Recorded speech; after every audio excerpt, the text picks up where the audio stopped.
One of the things that I'll say we didn't know a lot about back in 2011 was the ideal length of a fast. And so what I found is you want to probably go 18 hours, and I talked about some longer fasts. But then people were over fasting and creating biological stress, almost a starvation response. If I start taking Mimio, this carefully constructed blend of 4 things, can I stop fasting? Nature has given us a lot of these very interesting regenerative states of the body, regenerative pathways that our body naturally uses to heal ourselves. The nice thing about the Mimio formulation is that in addition to the clinical studies that we've done on the full formulation, the individual ingredients have, like 100 plus clinical studies out there already on them showing they have all these various effects. For the lifespan extension, for example, PEA was able to extend lifespan by 24%. OEA was able to extend lifespan in that same range, like 28%. Is it true that you've extended lifespan by 96%?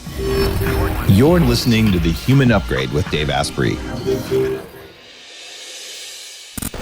Chris, I'm really excited to have you on the show because a lot of listeners know back in 2012, I started writing about the Bulletproof Diet, which was, I'm going to say, the first modern intermittent fasting diet. Yeah.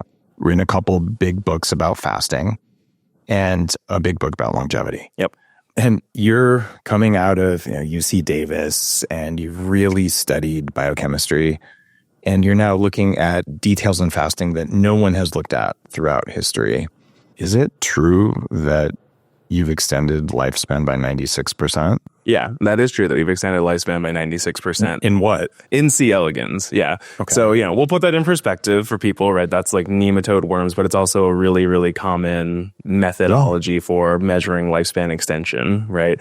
And the cool part about being able to extend lifespan by 96% with Mimio is that when you compare that to longevity drugs like rapamycin or metformin, right?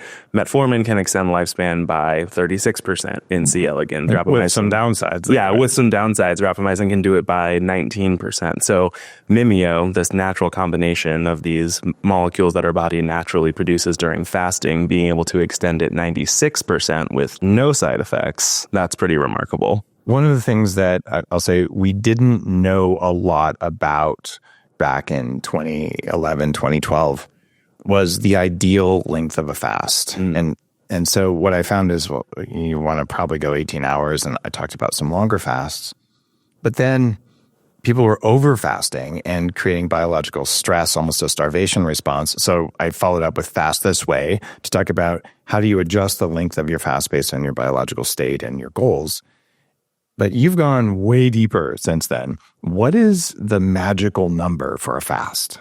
Yeah, that's a great question. When you look at the clinical research into it, the magical number really seems to be kind of this 36-hour mark. So that's typically what you would experience during alternate day fasting, which is where we see in the data you get the best lifespan extension and typically where you get the best health span extension as well.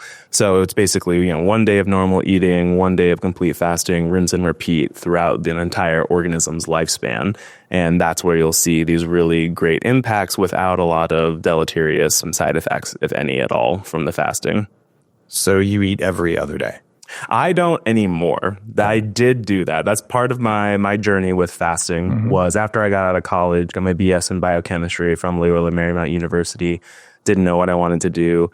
Took an immunology fellowship at Stanford where I just kind of started pouring through papers and got really into fasting that way because, I don't have to tell you, there's one thing that helps with everything, helps to treat, prevent, and delay most major diseases, but then also one of the only ways that we know of to extend lifespan.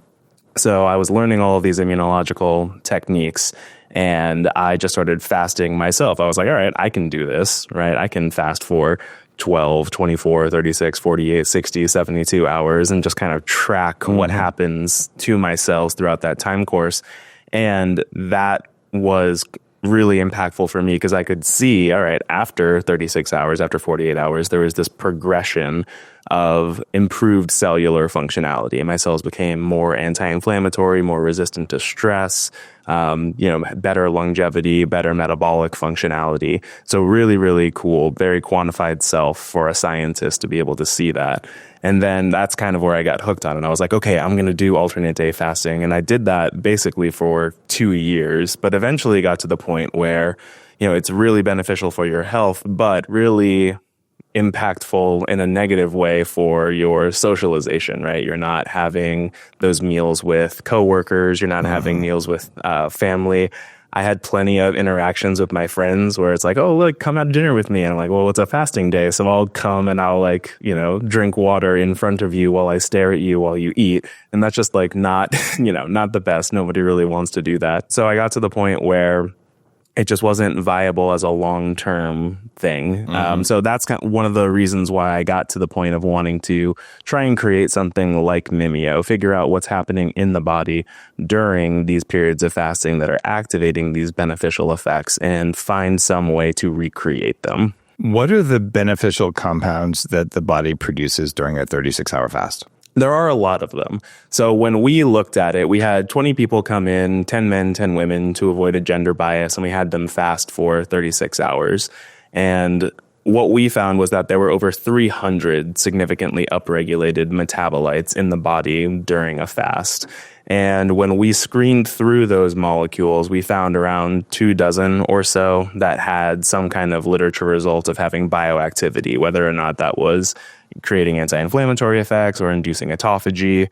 And then once we screened through those, we did kind of, individual ex vivo modeling to look at how these metabolites impacted the cells.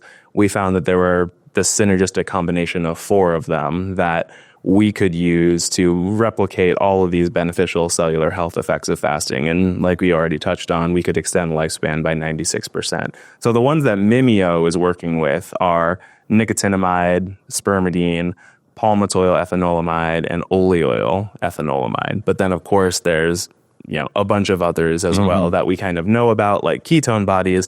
And then we don't really know about all that much, like palmitoleic acid and these other ones that don't have a ton of scientific research behind them or don't have any, and that we, as a part of our research platform and part of our product discovery platform, are looking at on the back end to see if we can develop more synergistic formulations like the Mimio blend or these new wave of clinically derived health and longevity molecules that have an immediate context within human health because they come from us.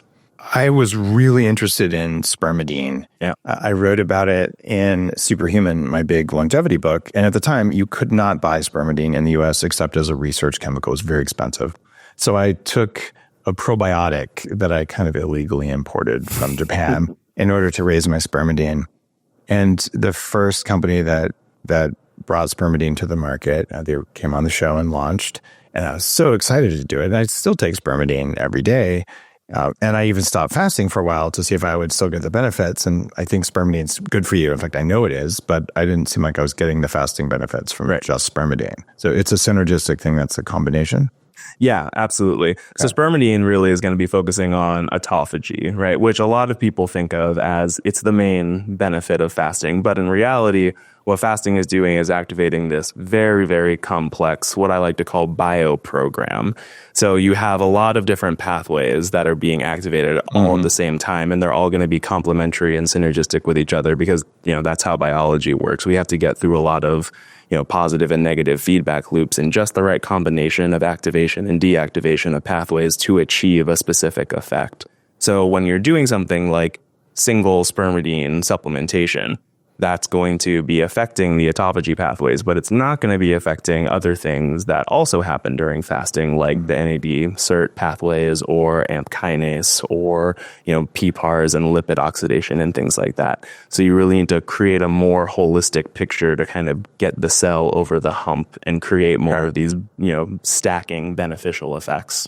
And one of the things that I kind of appreciate in the Mimio stack that you've developed with all the statistical analysis you're doing, it's niacinamide. And as a old school longevity guy, 25 years, and this is what people have been taking for 40 years. Yeah, absolutely. And in the way it works, and other guests, David Sinclair has been on, and just recently had another whole discussion about NAD with the guys from Wonderfeel. And it's like, okay, you have niacinamide, and you have NR, then you have NMN, which goes to NAD. Yep. And you can inject NAD, or you could take any of those things. And niacinamide is like the old school molecule. Why did you choose that versus another NAD precursor? Yeah, we chose nicotinamide because we found that nicotinamide itself was upregulated during fasting in circulation.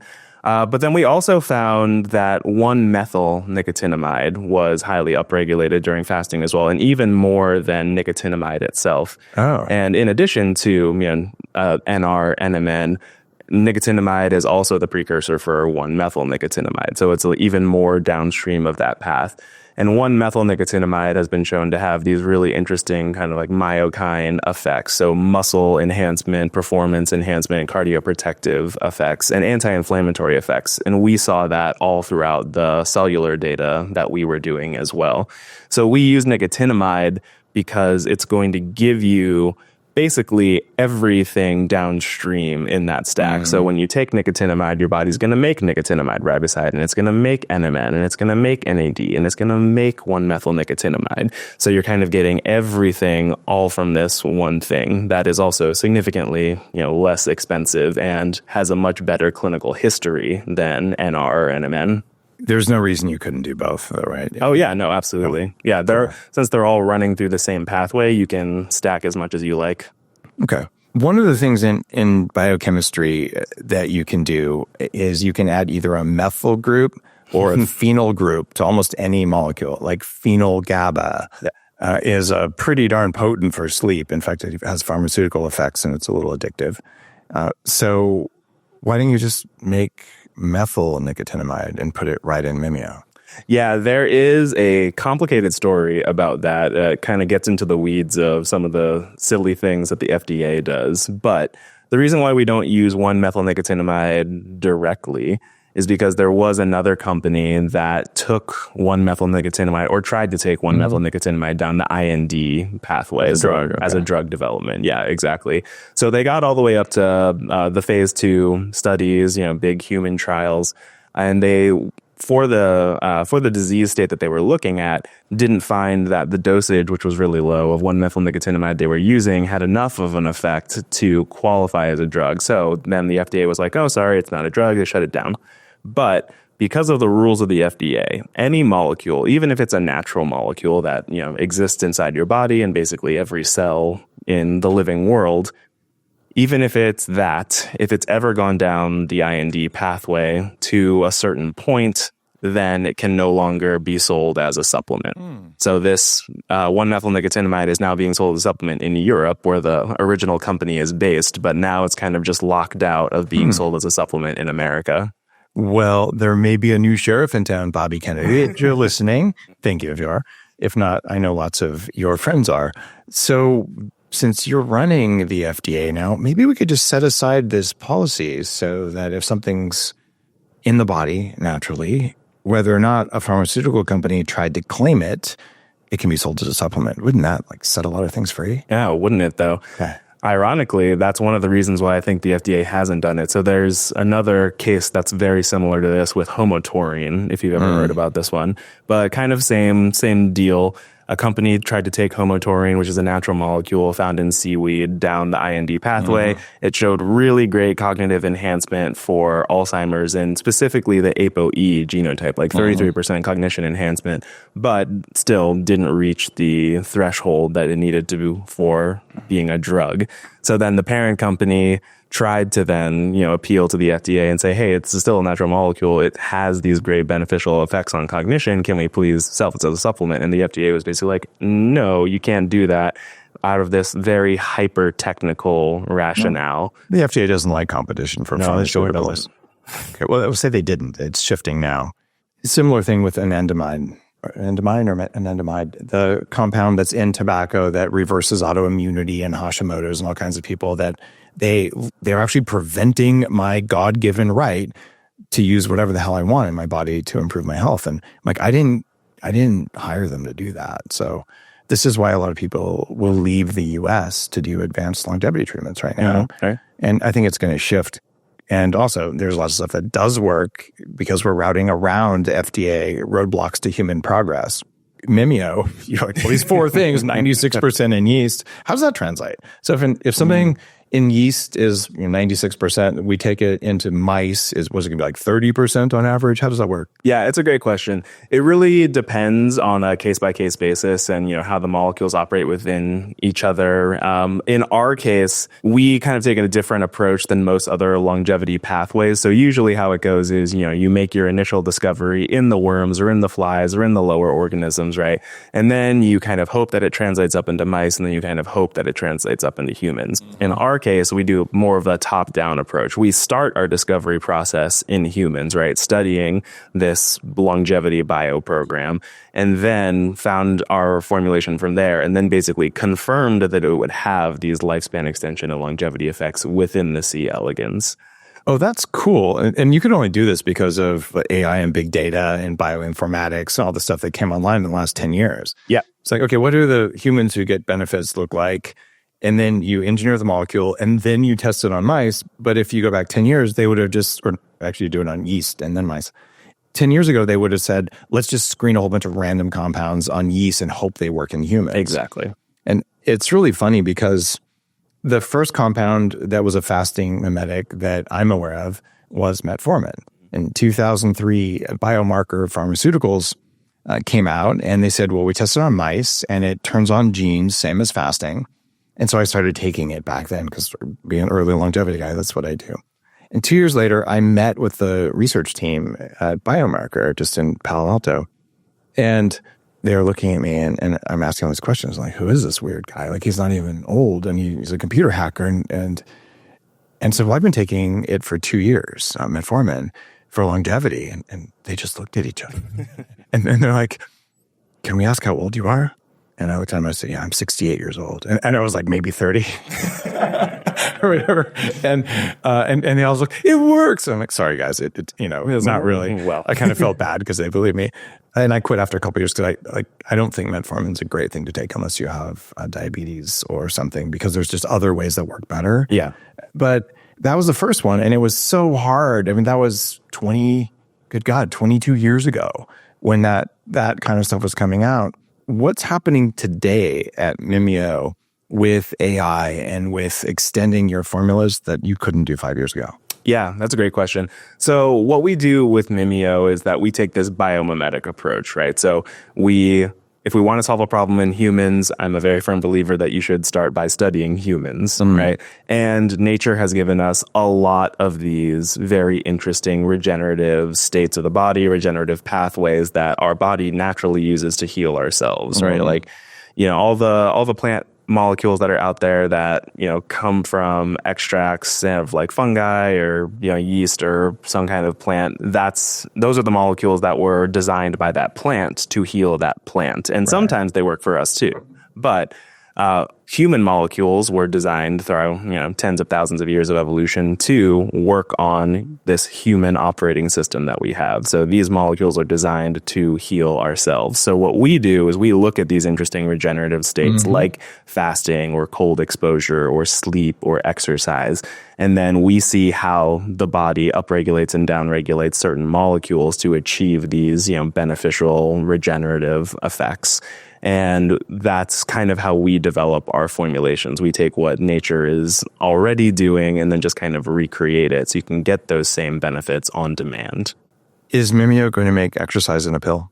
Yeah. Mimio is definitely going to try to make exercise in a pill, for sure. Now, there's a couple of compounds that I'm fascinated with. This is not part of your current formula, but I know how you think because you're doing some cool stuff. One is PGC1 alpha, which is something that's produced from exercise. And it's funny, this weird thing called nicotine raises that. Probably niacinamide a little bit, does it? Yeah, niacinamide does a little bit, for sure. Right. And then the other one that is probably the most profound that you can get today is GW501516, also known as cardarine.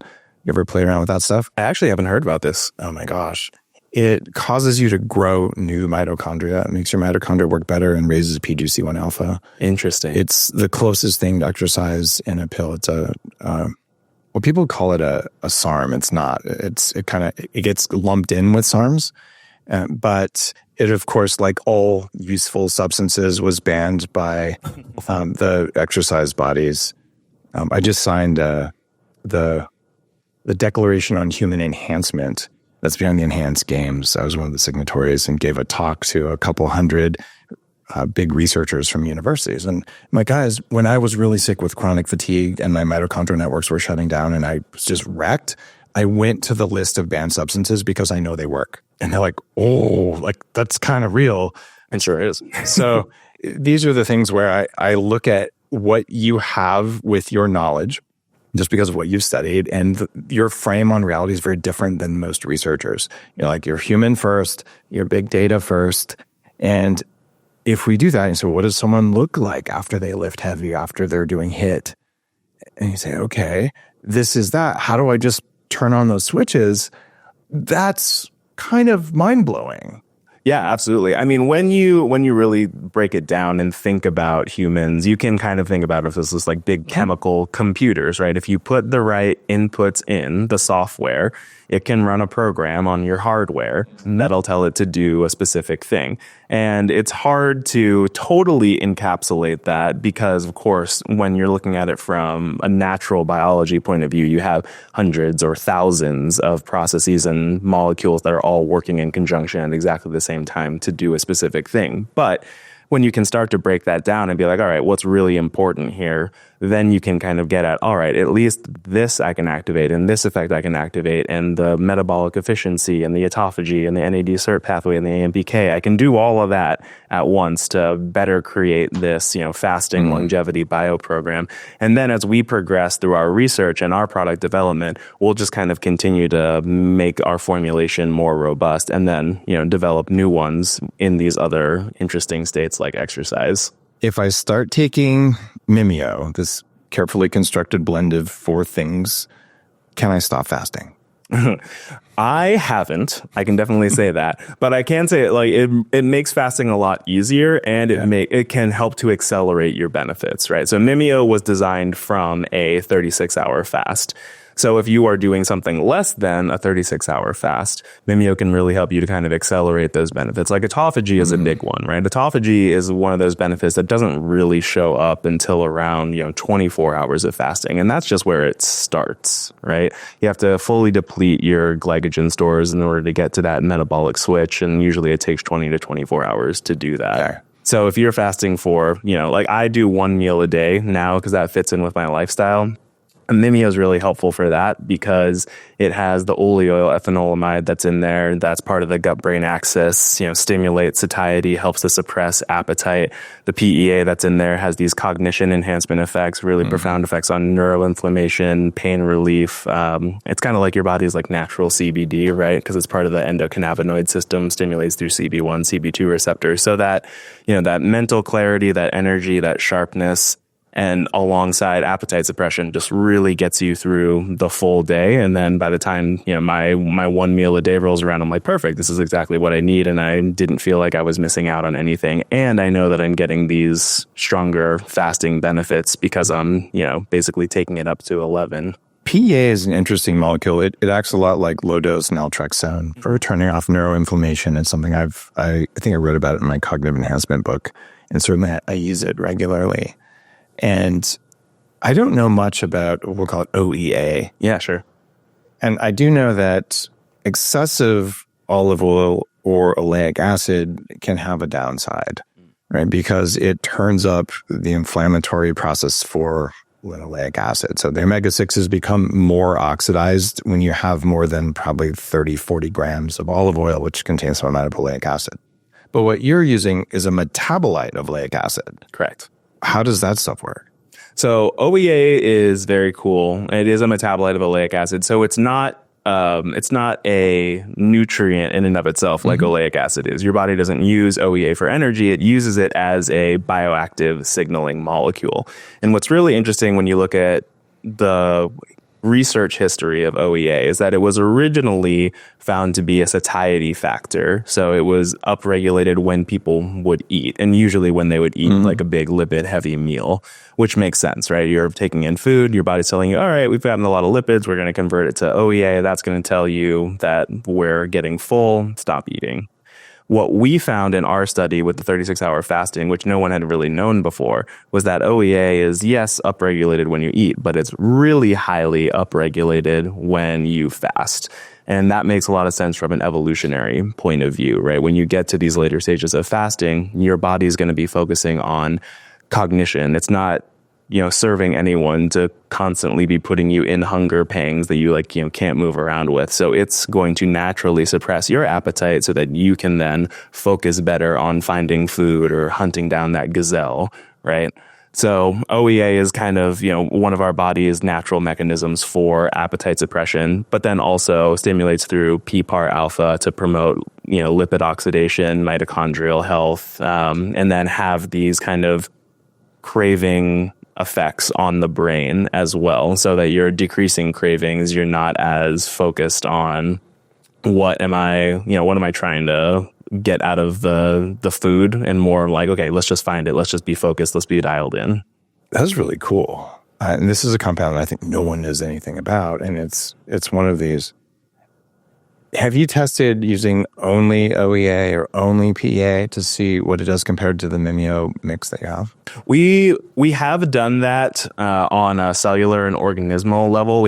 And there are lots of clinical studies with palmitoyl-ethanolamide and oleoethanolamide on their own, right? Okay. The nice thing about the Mimio formulation is that in addition to the clinical studies that we've done on the full formulation, the individual ingredients have, 100 plus clinical studies out there already on them showing they have all these various effects. But what we found was, like, for the lifespan extension, for example, PEA was able to extend lifespan by 24%. OEA was able to extend lifespan in that same range, like 28%. But together, those synergistic effects got it to the 96% mark. But the really cool thing about the PEA and the OEA and these like lipid modulators, the endocannabinoid system, is that they operate at really small levels, right? So we can do something with PEA and OEA in like the 10 micromolar range and still get this big 28% lifespan extension. And that's very impactful, because a lot of the problems that we have with other molecules that are more water soluble is that you need them in really high dosage. You need them in like gram levels in order to achieve things. And that becomes really hard on a day-to-day intervention. One of my biohacking fetishes is mTOR. Sure. And talk about mTOR. What is it? What does fasting do for mTOR? And then what does Mimio do for it? Yeah. So mTOR, mammalian target of rapamycin, it's probably one of the primary, growth forward pathways in the body, really stimulated by protein intake, insulin, glucose levels. Like if you have a bunch of nutrients around, but particularly protein, that's what's going to be stimulating mTOR. And that's going to tell your cells basically to grow, replicate, and divide. So it's very good for muscle building. It's very necessary for muscle building. It's also very good for, necessary cell replication and division. But the problem is when you overstimulate mTOR, you get all of this pro-growth pathways. Your cells start dividing at a more rapid rate. And what that does is ultimately wear your cells out faster. So mTOR is very highly associated with decreased lifespan. So if you've got a lot of mTOR signaling, the organism is probably going to live not as long and in not as great health, because again, you're kind of like running your cells ragged, always replicating themselves and always turning themselves over to a certain degree. Fasting is basically, you don't have a lot of nutrients that are floating around, right? You don't have a lot of protein that's coming in. You don't have any protein that's coming in at all. So you're not going to be stimulating mTOR. You're going to be stimulating more of these energy conservation, don't replicate, don't divide. Let's focus on cell maintenance and repair pathways like AMP kinase and NAD, SIRT, and all of that fun stuff. Mimio is actually not really doing anything to mTOR itself. It's just stimulating these other pathways that we were talking about with fasting. So the NAD SIRT, the AMP kinase, the PPAR alpha. Okay. So we're not, an mTOR down regulator. We're just up regulating these other pathways that run counter to mTOR and aren't usually activated at the same time. I'm always torn. Things like mTOR, you don't want it to be chronically elevated. Right. But if it's low all the time, you're going to look like a vegan. Yeah. You won't have any muscles. You'll be weak. You'll have low bone density, and you probably won't live a long time either. Exactly. And insulin's the same way.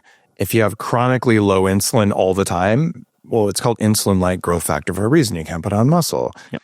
Right? And so I've seen a lot of people say, oh, I'm only going to eat plant-based protein, even though it's not very bioavailable because I'm afraid of mTOR. But then I looked at, well, what raises mTOR? Carbs, way more than animal protein amino acids like methionine or something. So I'm like, I'm going to go for the most powerful proteins I can get, which are animal-based because they're more bioavailable, they have better amino acids. But then I'll do intermittent fasting. So then I have some time without mTOR. So you get this beautiful cycling up and down. Mm-hmm. And what you're proposing is, especially during the time when you're fasting, you take Mimio, which is going to amplify the counter mTOR things like AMPK and sirtuins. And if that was too technical for you guys, read Superhuman. I go through these pathways in detail and how you can use mTOR to put muscle on faster and all this kind of stuff. Are you on testosterone therapy? I'm not on testosterone therapy. Do you measure your testosterone?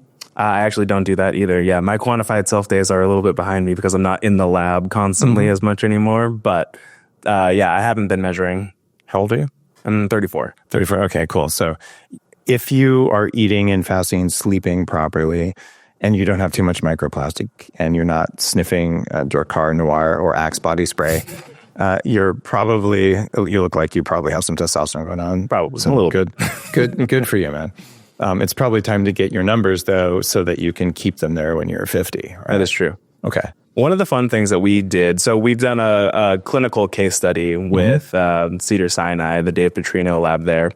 And what we found was that when people were on 8 weeks of supplementation with Mimio, we were actually able to raise their testosterone levels by 50%. Holy crap. And that's free testosterone. That's a big deal. That's a big deal. So they went from like 6 to 9. It was pretty crazy. Wow. Although you want to be at 20 if you're highly it is true. I mean, I'm not saying that those are the right levels, but we did increase them. That's meaningful. And if you're sitting there with a free testosterone of 6, you're like, you have no motivation to do anything that matters in the world. Because testosterone drives dopamine, right? So that means if Mimio is raising testosterone or free testosterone by 50%, you're also giving them more dopamine, right? Which means that they start caring about themselves and the world around them even more and being motivated to do things. That's kind of a big deal. Yeah, absolutely. And I mean, even beyond that, so this case study data was really impressive. Not only were we able to raise that testosterone level, but we also had a really great impact on a lot of these cardio-metabolic markers as well. So we were able to reduce glucose, HbA1c, insulin, improve the HDL-LDL ratio. And then we also looked at biological age and got a biological age reduction of 2.5 years in just 8 weeks of supplementation there. Which biological age metrics do you like? So the one that we used for this one was the DNA methylation. True age. Yeah, exactly.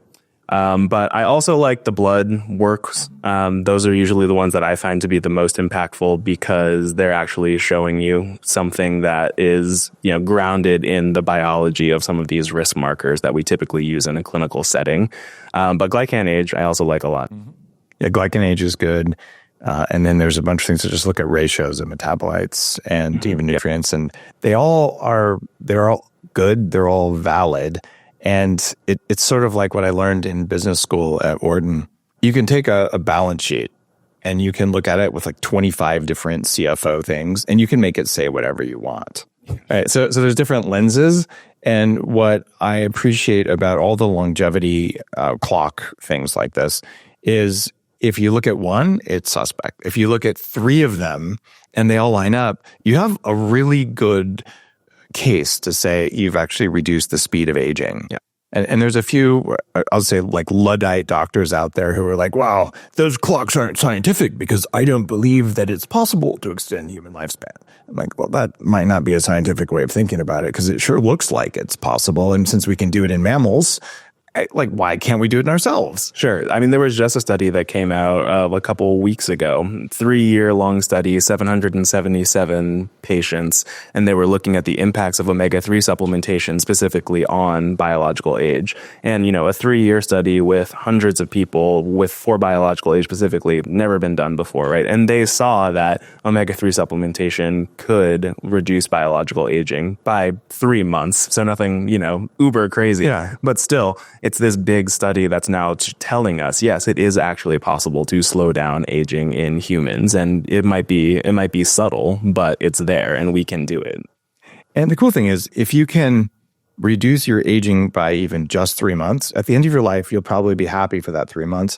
But along the way, what they call a health span, and you'll just feel better. Even if you're 18 and you started doing this, you had more energy, you had more power, you had more cognitive function. So there's very little downside to doing this, unless there's a side effect that no one's noticed from moderate omega-3s. Right, exactly. And that's kind of the approach that I take with longevity. We can think about it as this mythological Ponce de Leon thing where we're all out here trying to live forever, become immortal. And I think that that's the wrong way to look at it, right? Like the field of longevity isn't about immortality. It's about, I want to live my life in the best health possible and without disease and degeneration for as long as I possibly can. I've been very open about the fact I plan to live to at least 180 in perfect health. Get it. But the real answer is I'd like to die at a time and by a method of my choosing. All right, yeah. That's the ultimate freedom. But it's very different than saying I am running away from or I'm fighting death. Because what I've learned in all my consciousness work is that when you fight something, it just gets stronger. I like that. And this is why Mother Teresa years ago, some protesters said, will you join us in our march against the war, the Vietnam War? And she's like, no. And then, what do you mean? And she said, I'll march for peace, but I won't march against the war. Oh, nice. And my approach on longevity comes from having experienced groups who are very anti-death. And I'm like, death is the same as being born. We're all going to do it. And that could be very triggering for some people. And for me, it's like, when it's inevitable, so I'm not going to fear it. And I'm going to do it with grace and elegance when I'm ready. Right. And that means I need to have all of my systems running at their very fullest power so I can just live the life I want. And it's why biohacking, I came up with the word because I couldn't get anyone to pay attention to longevity or anti-aging unless they were 60 plus. Right. And I mean, you'll do biohacking, you're 34 because I got my power. Right. Exactly. And it really matters. And it's changed my mindset on my own cognitive function, on my even my spiritual meditation stuff. Have you noticed correlations between the things like AMK, sirtuins, all the things you're upregulating, and your mental or your meditation performance? Yeah, absolutely. I mean, there's plenty of studies out there looking at, the impacts of all of these pathways on cognition and mood and mental health and all of that. And you definitely see those correlations. When you get into these positions of metabolic dysfunction like diabetes or obesity or things like that, you have declines in health across every metric, right? Your metabolism is so tied into everything that's happening in the rest of your body because every single cell in your body has to have these metabolic pathways inside of them to be able to use nutrients, create energy, burn energy, and actually stay alive, right? So I think that the metabolic pathways are some of the most powerful in the human body. And those are the ones that we have, ironically, the most control over. So that's why I think that this pathway forward of looking at, the metabolic pathways, the exercise pathways, the fasting pathways, those are going to be the way that we get to really that ultimate biohack, right? Of how do our cells work? How can we tweak around what they're doing, through our own methodology to get them to do what we want to do. It's so cool. When you started looking at fasting, you probably had some ideas about what metabolic shifts you would predict. What was the most surprising shift you found?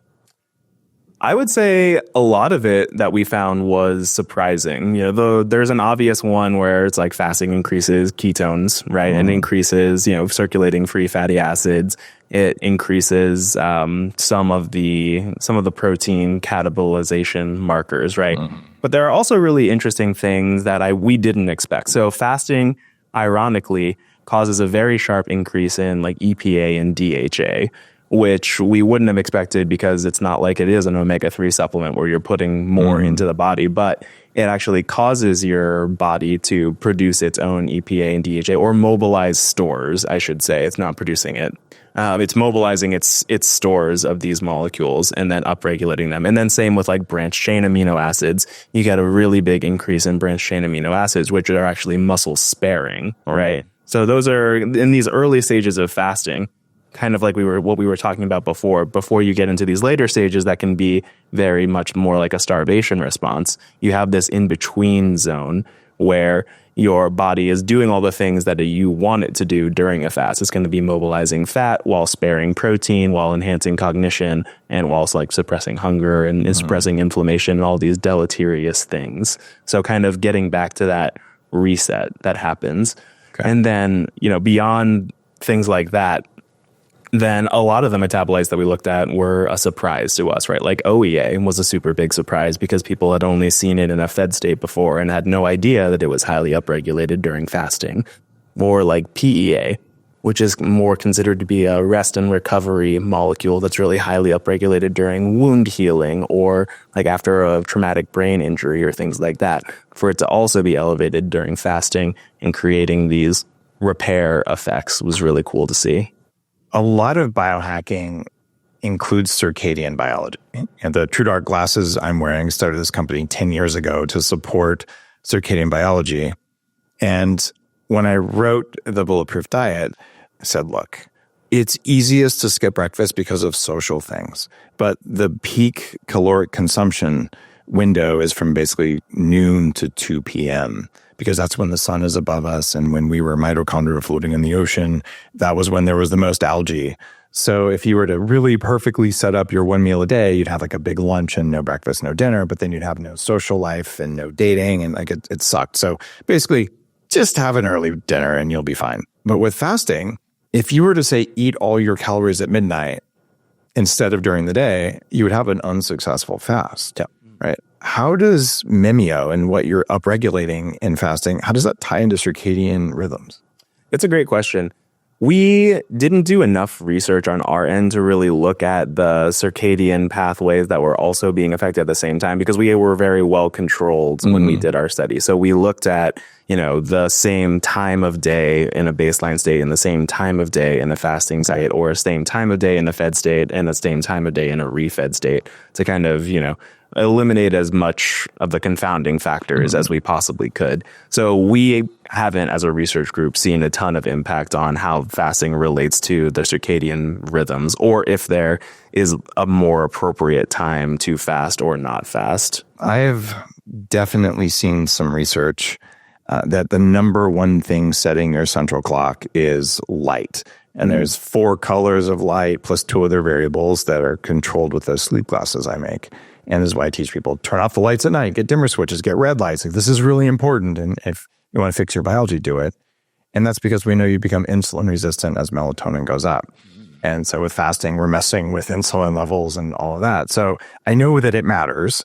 And we think we know the time. We think we know why, which is why peak consumption of calories in the middle of the day would make the most sense, even though you can wiggle. So let's just pretend that all that is true.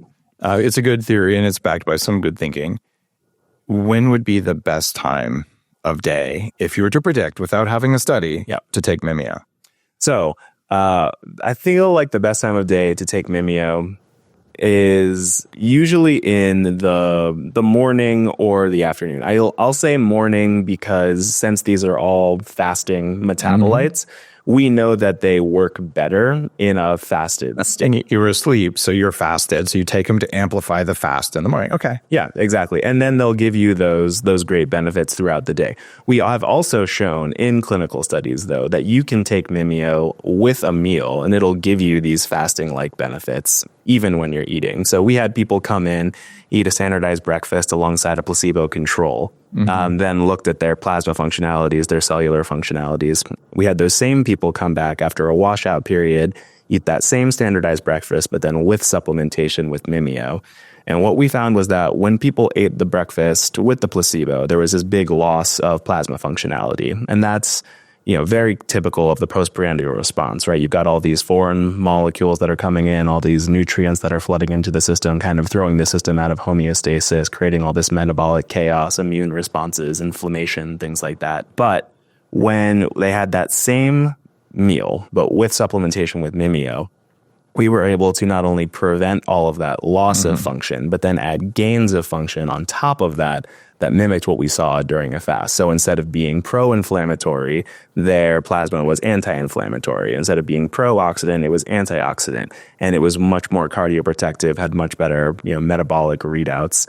So we were really, really happy with that, to be able to, yes, you can take this with food, kind of balance out these negative impacts of the postprandial state and get these fasting-like benefits just through supplementation. Wow.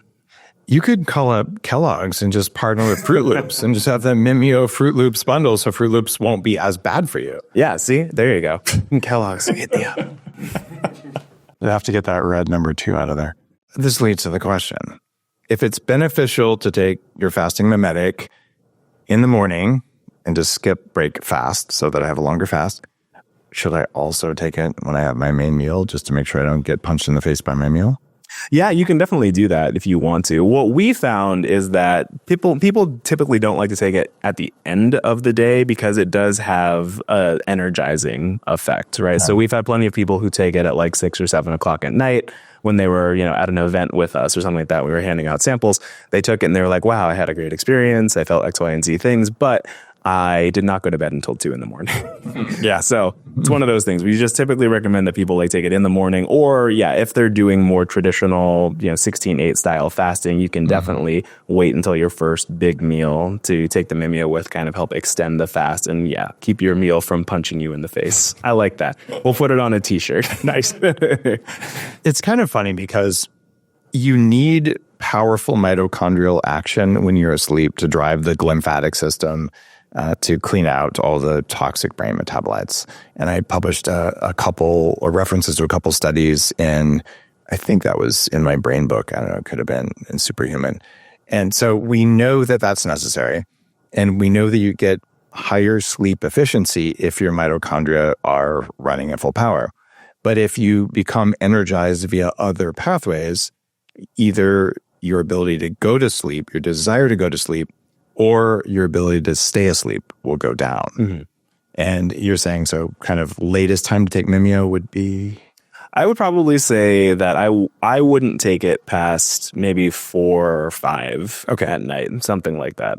Got it. Unless you're a Burning Man, you're going to be up all night. So take exactly. Okay. Well, I mean, that's ironically, we'll say this off the record. Don't tell nobody.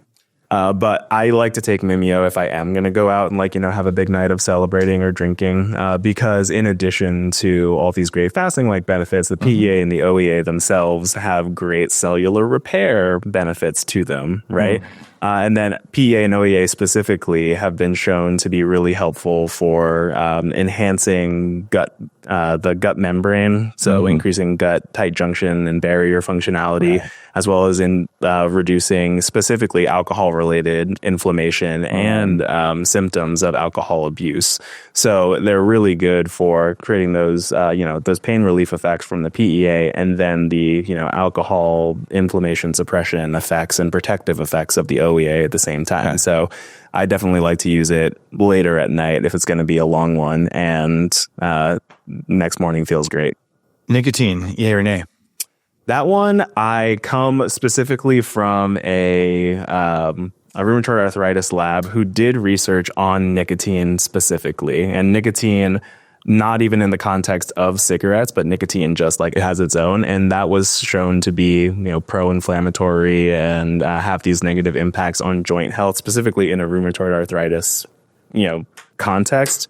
So for me is kind of like, I know that there's data on like the brain side of things, but then I also see this conflicting data with inflammation and joint health. So like I'm on the fence about it. On the fence about it. It's likely a dose thing. And it's also, there's probably some individual biochemistry. And it's funny, you go back to niacinamide, nicotinamide riboside, they're activating downstream nicotinic acid receptors in the brain. So I use it for neuroprotection because I don't want Alzheimer's or Parkinson's. Right. And as someone who had arthritis since I was 14 in my knees, and I don't have it anymore, I monitor my joints. They seem to be doing pretty well. So I'm going to keep doing my low dose anti-aging nicotine until I find that there's evidence not to. Well, there you go. I mean, follow the science and it will show you reality. It's also good for interviewing and just cognitive function. So I kind of like smart drugs. Yeah. I mean, who doesn't?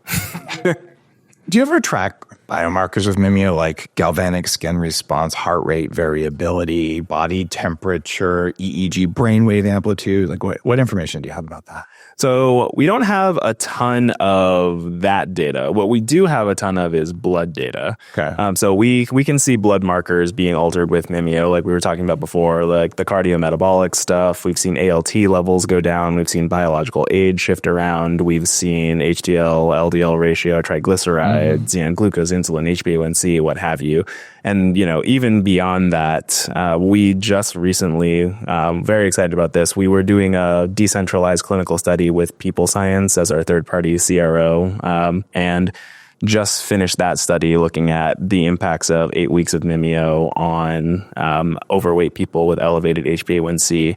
And we're able to show that we can modify appetite, really suppress that, reduce food noise, reduce cravings, increase satiety.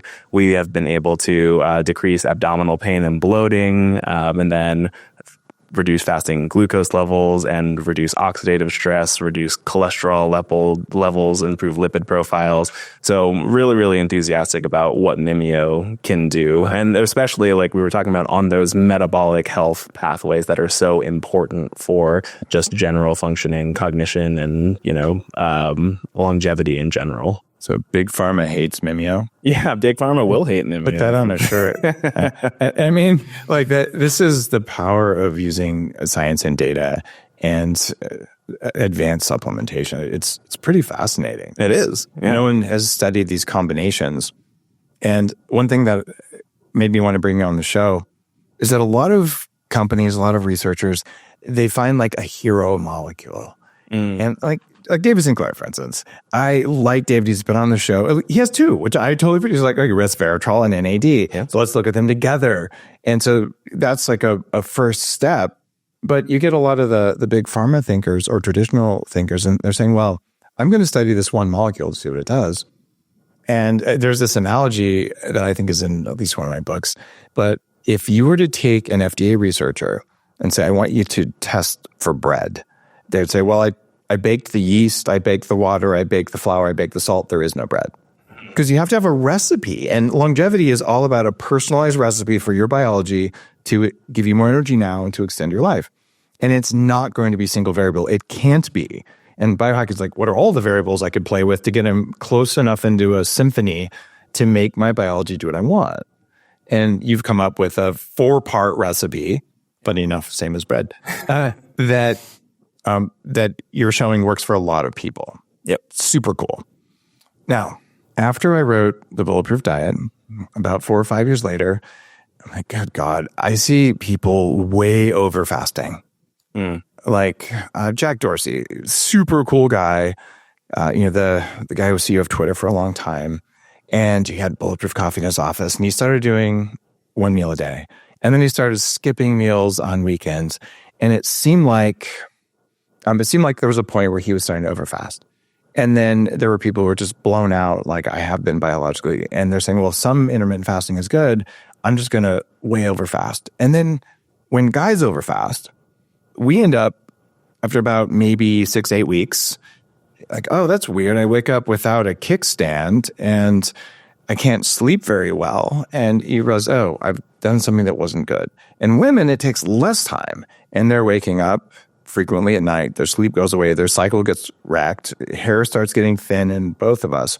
But since women are more susceptible to overfasting, and there's a monthly variation in when women benefit from fasting, you're saying Mimio works for men and women equally? Does this mean women will get more benefits from Mimio than men? Like, walk me through the man versus woman fasting difference. It's a great question, actually. So I can do that now. So, Okay. when we did our initial fasting study, we were doing it with 20 people, and we had an equal distribution of 10 men and 10 women to avoid that gender bias, right? There is not enough research with women and fasting. That's the major takeaway that we can get from all the literature. So we wanted to make sure that the changes that we were looking at were going to be universal across sexes. So what we found from Mimio is, of course, applicable to both.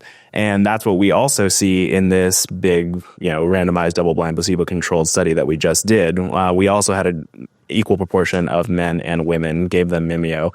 And what we saw there was that there wasn't any significant gender difference. We just saw these good improvements in all of these biological markers, their appetite suppression, their cravings, their food noise, their abdominal pain and bloating, all that fun stuff. So, as far as we can tell, Mimio works equally well for both men and women because we designed it that way. With men, we have the years when our testosterone is adequate, and then we have years of andropause, called grumpy old men, unless we do something about it. Yeah.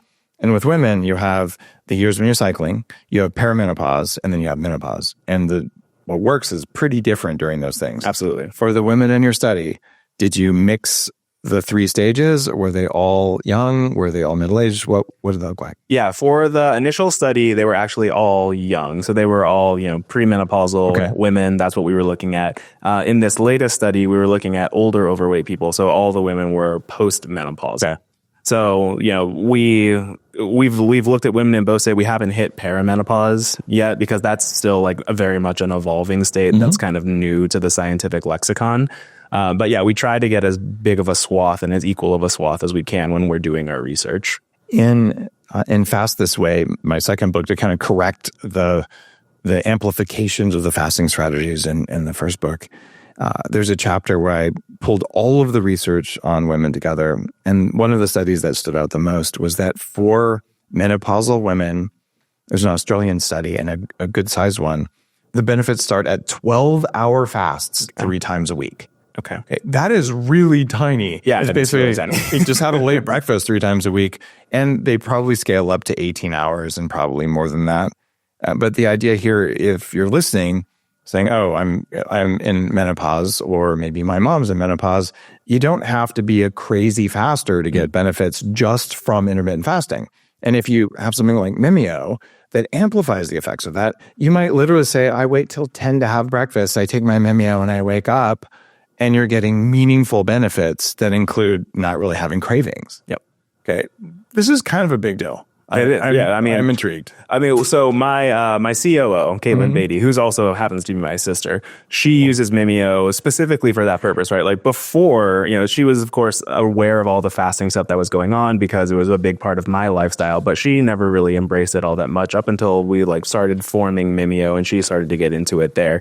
And she found it really difficult before we had first prototypes to get it. And to really be able to extend her fast beyond that kind of, 12 or 16 hour mark. But then once we actually had the prototypes of Mimio, we could take the product and we could see how it works. She found that she had no problem doing it. She's done a full day fast up to 36 hours now and was like, oh yeah, I just wasn't even thinking about it because I was on my Mimio and I had other stuff I was doing that day and it just kind of happened. And it really empowered her because it's one of those things. It's the same for me. We are told this story over and over and over again in Western nutrition where it's like 3 meals a day plus snacks. Like if you are hungry, it means that your body is eating itself. Like you should never be in pain because of hunger. And I think that that's a very, very damaging message because it leads to this kind of chronic dietary inflammation, this chronic dietary fatigue that we all get into. It takes the body around 4 to 6 hours after a meal to return back to baseline, to get out of the postprandial state. And if we're doing 3 meals a day plus snacks, we're basically never getting out of that fed state. It's always just kind of stacking and stacking and stacking until we finally like sleep and fast and let our body return to homeostasis and do its cellular repair and all of that stuff. So to be able to go a full day without eating and not die was like a really big revelation, right? It's like everything that I ever learned is wrong, right? And there's this better way to do things that can work with your lifestyle better, that can make you healthier, and can just really help you have a better relationship with food in general. If you're using a fasting mimetic like Mimio, does that mean you can eat more carbs when you do eat? What a good question. Usually what we tell people with Mimio is that we can't guarantee that we'll make you healthy, but we can guarantee that we'll make you healthier, right? Okay. Mimio is not going to be, a magic bullet that's going to allow you to like, okay, cool, now I can just eat donuts forever and take Mimio and I will be fine, right? We still recommend that I still fast, I still eat well, and I take Mimio in order to get the maximized benefits of all of that.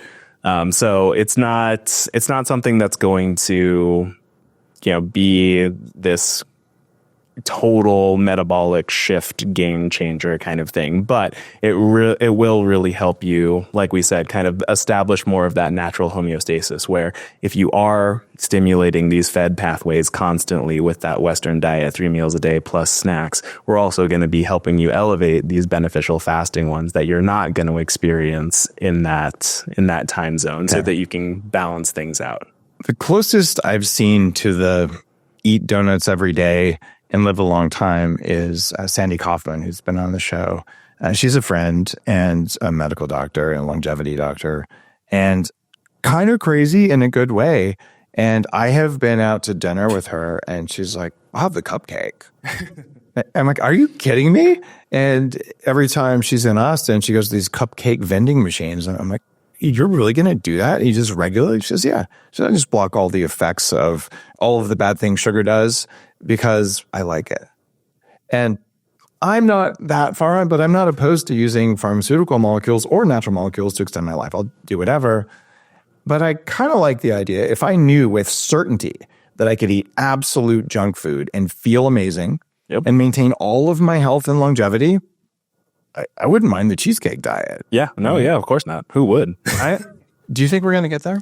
I hope so. One day. I mean, there are some really cool technologies that are coming out. So like, Mimio comes from a biotech background. We were in the Indie Bio Accelerator program, which is basically like Y Combinator, but for biotech. And there's a lot of like nutrition, food and ag technologies that are coming out of that program. So we've gotten to see and meet people who are doing some really interesting stuff, including calorie absorption technology, right? So basically you would take this thing alongside food and it kind of sucks up the nutrients, the glucose, the proteins, the lipids, whatever, into this non-digestible fiber matrix and then just passes it right through your system, right? So I think that, as we progress forward at a really rapid rate, now that we're in the era of big data and AI, that it's really going to be a lot of game changers are going to come down the pipe pretty soon.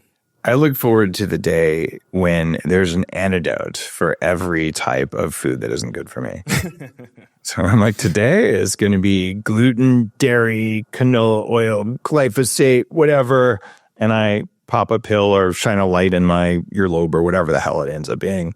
And it has no negative effects. Yeah, my diet today is going to be all oxidized canola oil, and I'm going to feel great. Yeah, and the thing is, it doesn't taste good once you're used to real food. So I would just eat probably all croissants and grass-fed steak anyway. But that is a very good choice. Mine would be tres leches cake. That's like my favorite thing. Oh man, as someone who's definitely cow dairy sensitive, it goes into caseinamorphin in my system. It's like taking Valium. I become just unable to think. I drool on myself. And then my gut is wrecked. And gluten does a similar thing. Well, at least American gluten. I seem to handle European gluten all right. But I see how that works. That combination, to me, is the worst kryptonite ever. Oh, yeah. But tres leches is the most delicious thing you could ever eat. So ain't that always the way? It's not fair. So come up with that at Mimio, would you? Well, yeah, we'll work on it. Yeah, tres leches antidote. I would spend a lot on that. Sell it specifically for no other purpose, just that, right? Yeah. put on your future hat, and let's say that you continue with what you're doing with Mimio, and fasting becomes entirely optional for humans. Would we lose something? Like, is there something about fasting that just in and of itself is good for us? Yes, I definitely think that there is something about fasting in and of itself that's good for us, for sure. Because like we were talking about before, there's this element of empowerment that comes along with fasting, right? To be in control of your body in that way, and to be able to exit out of some of the societal philosophies and like edicts that have been, brainwashed and burnt into us since we were kids, like the nutrition pyramid and the 3 meal a day plus snacks kind of Western diet stuff that we know about. When you can break that cycle through fasting, I think that that's just very cognitively empowering, very philosophically and spiritually empowering, right? To be able to say that I can control my body, I know what my actual limits are. And if I don't want to eat, if there's something in front of me that it's like, oh, someone brought in pizza, right, to the office party, like I don't actually have to eat that pizza. It's just because it's noon doesn't mean that I have to do it. So I can, have more of that control of myself, that better food relationship, and be in charge of your own metabolic destiny. There's a sense of inner peace that does happen from learning how to fast, because some of the research I found says about a third of the average person's thoughts every day are about what's for the next meal. Yeah. So if a third of my thoughts are about tacos, they're not about extending my life. They're not about being kind. They're not about improving anything in the world. They're literally about tacos or tres leches in that case. So that's not a functional state of being, which means I've got to make peace with my operating system's desire to eat food and to tell it to chill out, you're not going to die. Yeah. And if we were to say, well, I have to eat all the time and I can without any harm, the having to do it part still is not a good thing for humans. So it's like, I'm okay if I'm not in a fed state. I'm okay if I'm in a fed state, and either one's just fine. That's a great piece of learning. Yeah, exactly. Okay. And that is something that also kind of happens a little bit biologically too. You get into this state once you get adapted to fasting, where you do kind of get this separation between you and your hunger responses, where it's just like you said, it's like, I'm totally fine when I'm fasting. I'm totally fine when I'm fed. And I appreciate the differences between them two, but I'm not obsessed with them anymore. It's just like, I don't really feel hunger all that much on a day-to-day basis anymore. Chris, you're research is at mimiohealth.com, MIMIO health.com. And that's where your fasting mimetic is as well. Now, when people come on the show and talk about their cool stuff, I usually say you're going to give listeners a little bit of a discount here. You up for giving us a discount code? Oh, yeah, absolutely. Okay, cool. We didn't prep this ahead of time at all. I just doing cool stuff. So yeah. What do you want to make it? I think we already have it. I think it's just Dave. There you go, guys. Make sure your team turns that on. It's going to be Dave is the discount code, mimiohealth.com, 20% off. And there's real science to this. And a lot of times people are saying, well, Dave, you're always promoting something. Yeah, I'm always promoting living as long as you want and feeling amazing. And there's all sorts of cool stuff out there. And this is very data driven. This is PhD level stuff. It's big data stuff. And fasting mimetics are real. And I'm kind of a big deal in the fasting space. I've taught 100,000 people with a fasting challenge I do. I think that's fastwithdave.com. And it matters for peace inside of you, and anything that makes it easier to fast. I don't care if it's putting butter in your coffee or if it's Mimio or some breath work. It's important that all humans learn how to go 24 hours without food without losing their shit. Like, that's really important. Absolutely. And your supplement will do that. And I think there's enough evidence behind what you're doing that Mimio's in my stack. That's totally fine. So yeah, thank you. I love that. Yeah, I appreciate it. Guys, if you like today's episode, you know what to do. Step away from the taco. I'll see you on the next one. See you next time on the Human Upgrade Podcast.